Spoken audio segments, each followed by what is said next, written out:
Right from the 1960s, when Nigeria got its independence, the first coup, corruption was mentioned. As in, how can the people now contribute in this fight against corruption? When you look at it, fighting of corruption is not one man business. It's a teamwork. It's a teamwork.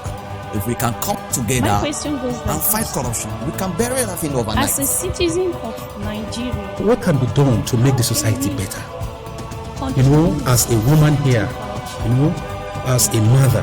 The society doesn't want to give these women opportunities because they think these women can come and dominate the role men play in the society.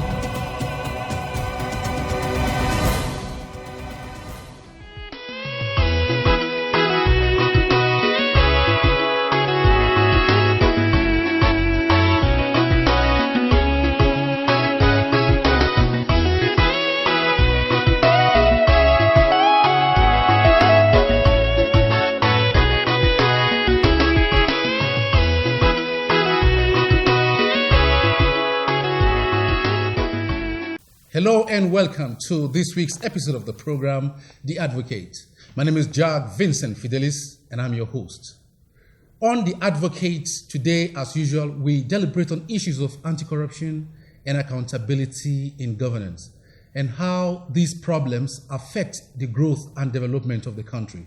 With me in the studio to discuss this program, I have my guest. My guest is Mu'azu Abubakar Sadiq. He is the Chief Executive Officer, Center for Advocacy, Transparency, and Accountability Initiative. You're welcome. Thank you for having me, Jack. Now, without wasting much of our time, what is your take on the level of corruption and lack of accountability in the system? Yeah, actually, if you look at the system of governance, so to say, there are so many issues of a little bit of gaps in respect to how citizens and as well as those in leadership position align themselves with providing basic amenity, which result to issues of corruption. It's fundamental to see that communities have access to basic needs of life, be it water, be it health facility, be it education, and many more. But if you look at it in a wider spectrum and in a wider perspective, you can see that in the entire country, from the angle of leadership position, from the federal, down state and local government level, and as well as coming down to ward level, you can see a wider gap and a wider a wide space that is people being left behind, leading to the issue of inability in actualizing some of the sustainable development goal that results as a result of corruption. So the system... There is reason for this. Exactly. Everything you said has a reason for it. Exactly. Now the question remains, what do you really think from the work you do is the reason responsible? You succeeded in pointing out these problems. Now, why is this so?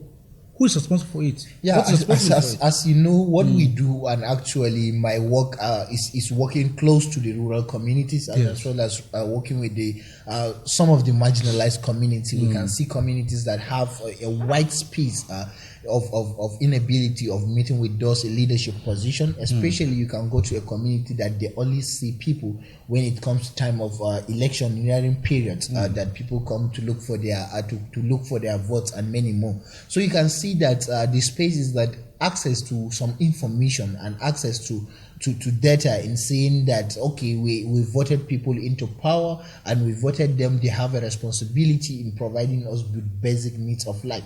So you can see that inability of providing people to have access to education is a very wide gap in saying that the system is not stable and it's not a system that works for the benefit of the people. So it's a wider gap as a result of inability of those in leadership position to provide the grassroots people with access to educational facilities, with access to a very good and quality education that will give them opportunity to ask questions. So the entire perspective is invariably, you are telling us that the level of corruption in the system is high.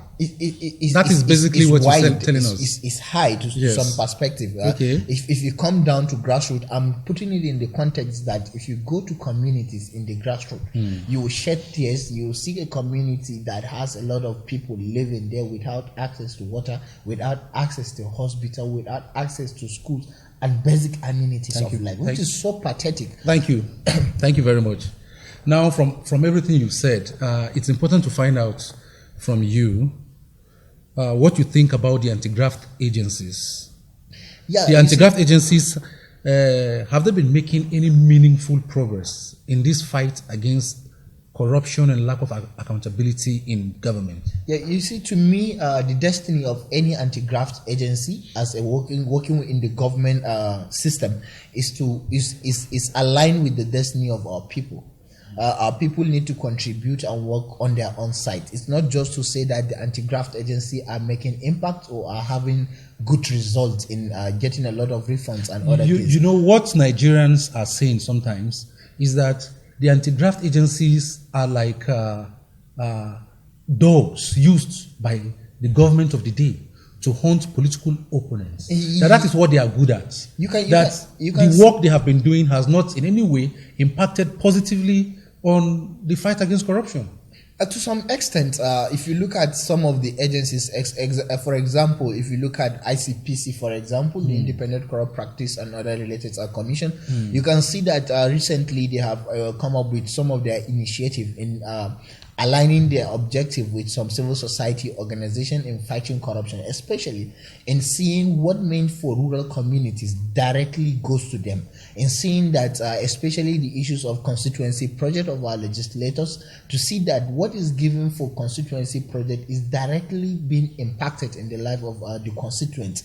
So it's a very good a step for that agency of government in seeing that they have made a contribution.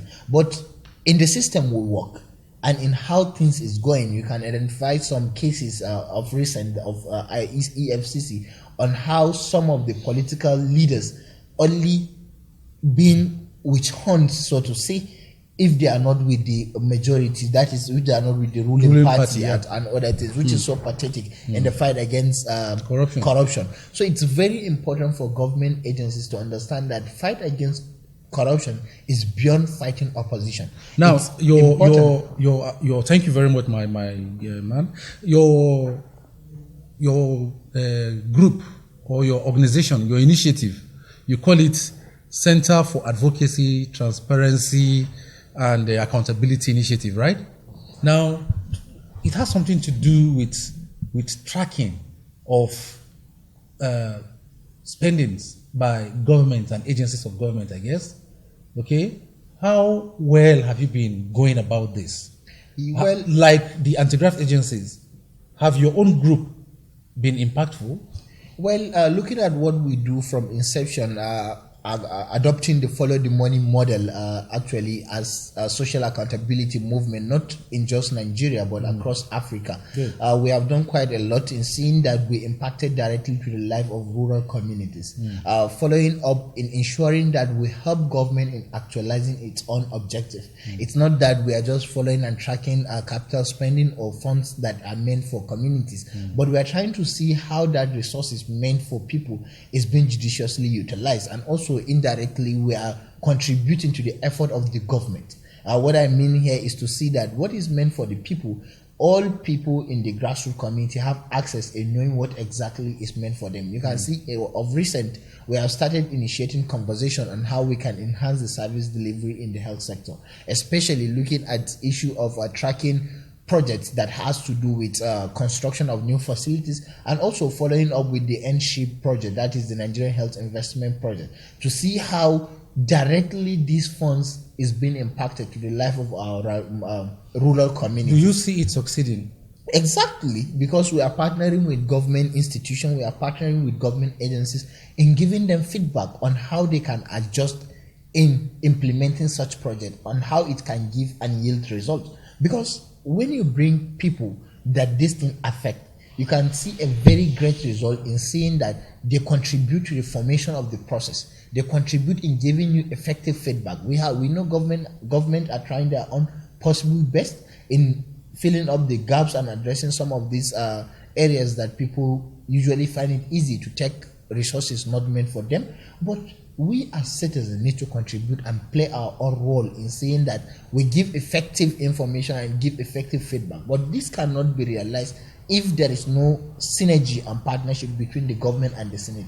There should be an effective way of communication between the government and the agencies. Thank you very much indeed on that note. Well, viewer, in case you are just joining us, the program is The Advocate. On this program, we deliberate on issues of anti-corruption and accountability in governance. My guest has been marvelous. My guest has been wonderful. If you want to listen more from my guests, then you have to join us again when we return from the break.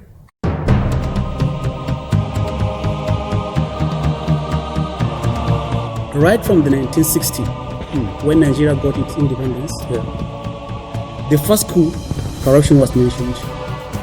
As in, how can the people now contribute in this fight against corruption? When you look at it, fighting of corruption is not one man business. It's a teamwork. It's a teamwork.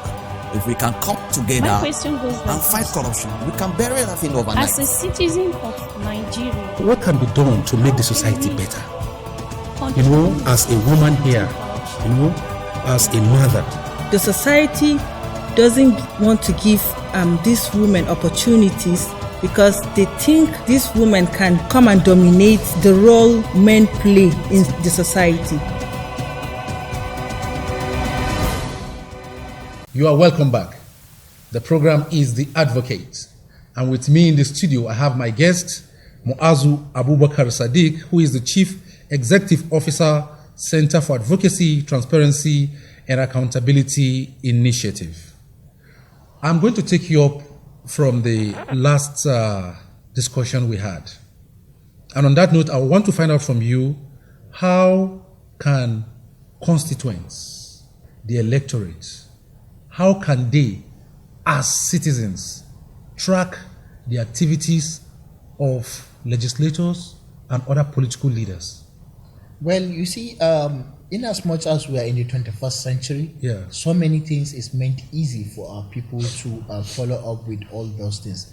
Why I'm saying this is that we have so many initiatives across the country that are impacting and doing well, especially if you look at the work of connected development using the follow the money model, of which we have adopted and working around it here in Borno State. And also if you look at the issue of the work that Budget did actually around mining data and also simplifying it to see that constituency projects data is there for people to access. And also if you look at civil society organizations like PPDC working around issues of contracting process and other things. So as citizens, we can follow up in ensuring that as young people, not even to put data in phones and access internet in just posting on social media, but accessing this platform to enable us access data that has to do with what we have to achieve in the grassroots community. And secondly, looking at... Before you go to the second aspect, you know, we're talking about the people.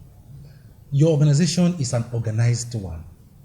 I'm talking about regular people on the streets, regular Nigerians. You see, I had the good fortune of attending an international program in Europe.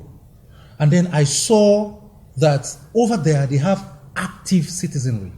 You see, very active citizenry, not docile people who accept anything that comes their way from government. Good. So how can these ordinary people on the streets of Nigeria, how can they hold their elected leaders accountable and get them to act right? Great. You see, for our own organization, what we are doing or what we are putting in place is to ensure that we mobilize citizens down in the grassroots level. For me, even yesterday, I was in a grassroots community. Coming back, I covered a kilometer of almost 35 kilometers away from roads. I traveled to Gazi, local community in Shani local government area, of which this is a community that don't have access to road, which I travel on the ground to see that I reach to that community and meet up to deliberate with the people there without even having access to network, that is mobile network.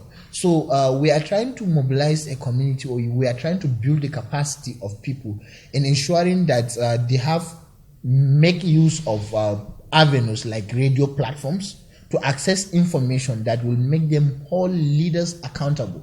Because at the end of every 4 years, you can see those in leadership position going back to those constituents to tell them that when you voted us into power, we can deliver on so and so. And while they are out, they will not be there until after another 4 years time. So we are trying to see how we can mobilize and as well as give these people information, because information is power. When you have information, you are powerful. So we are trying to give them information in seeing how we can document their voices. Thank you very much. We document their voices down in the grassroots to see that we play it in part of the radio programs and other things, in ensuring that government listen to what these people in the grassroots are saying, and also in some instances we even give them opportunity to come down to the cities to use the platform that we have in ensuring that they advocate and call on government to provide them with basic needs of life. Thank you very much. That is quite appreciative. You see, once upon a time, Nigeria was heads and shoulders above nations like Dubai, United Arab Emirates. It's a historical fact. Today, every Nigerian wants to make it to Dubai. Every Nigerian wants to go there. And the reason for this is simple. Dubai is an emerging economy. Dubai is a nation of people who got it right. Now, how difficult is it for Nigeria to be like Dubai?